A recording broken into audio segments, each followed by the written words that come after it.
Kita akan membedah sebuah momen politik yang sangat menarik. Pidato Presiden Prabowo di rapat paripurna DPR dan bagaimana komedian sekaligus pengamat kita Pandji Pragiwaksono memberikan catatannya.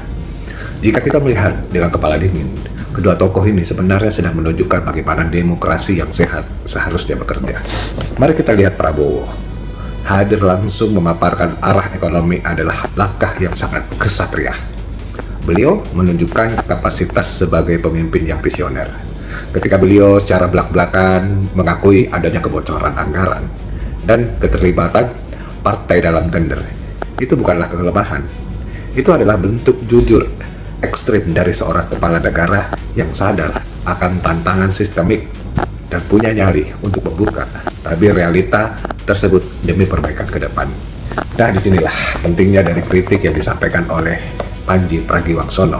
Kritik Pandji di sini sama sekali bukan untuk membuli, menjatuhkan, atau memicu perpecahan.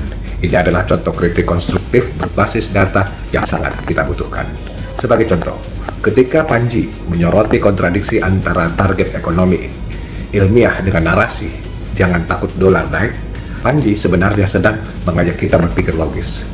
Begitu juga saat dia mempertanyakan program makan bergizi gratis yang di lapangan justru bermitra dengan perusahaan besar, bukannya UMKM desa.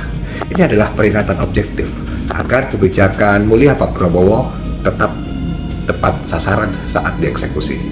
Gaya kritik Pandji yang berbasis data ini sangat kontras jika kita bandingkan dengan fenomena anak muda seperti Tio Ardianto, Ketua BEM yang belakangan ini disorot.